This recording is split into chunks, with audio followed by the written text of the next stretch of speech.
Ulam namin ngayon mga master. Bangbangan o sungayan o sulahan. Yan mga master. Ulam namin dito mga master. Tapos meron kami ditong tuyo na may magic sarap para masarap. Mga master oh. Ang ginagawa namin dyan, paiinitin namin. Tapos tatanggalan yung balat para pag nilagyan ng sauce ay pasok na pasok sa loob. Nanunuot ang lasa. Napakasarap. Mga master, kailangan tanggalin yung balat niya para pag napahira ng soy, tagos sa laman mga master sa loob. Ano, kala ko kamay-kamahin mo lang. Mainit ano? Sakto lang. Sakto lang baga. Sakto lang nga yung init. Kasi manti-mantika, nagamanti-mantika kasi Oh, kaya masakit sa balat, sa ano yan, sa hands. Ay, huwag mong ano yun. Hindi ka mag-umpisa papunta dyan. Sa malumpang ka eh. Yung mga master, oh. Ang taba.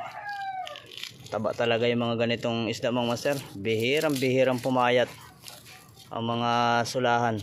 Sulahan ang tawag nito sa amin mga master. Pero dito bangbangan o sungayan. Yan mga master, oh. Taba. Ang kilo nito mga master, ang bili namin 300. Galing daw tong Cagayan. Yan mga master. Tapos lagyan ng soy. Wala. Dati namamana ako nito mga master. Nung pwede pa ang compressor, ngayon bawal na ka.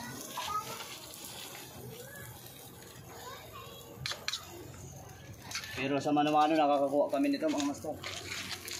Pero hindi masyadong marami. Kunti lang.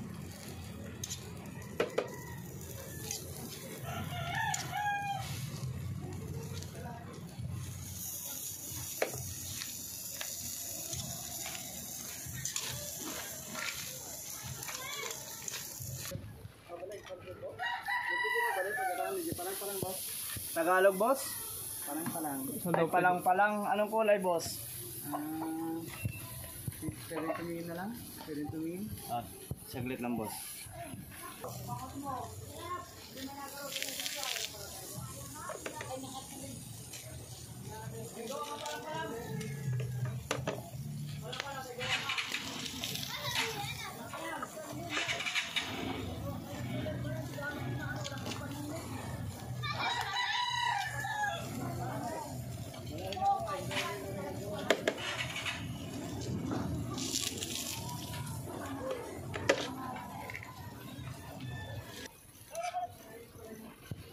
Sobrang sarap niya minsan.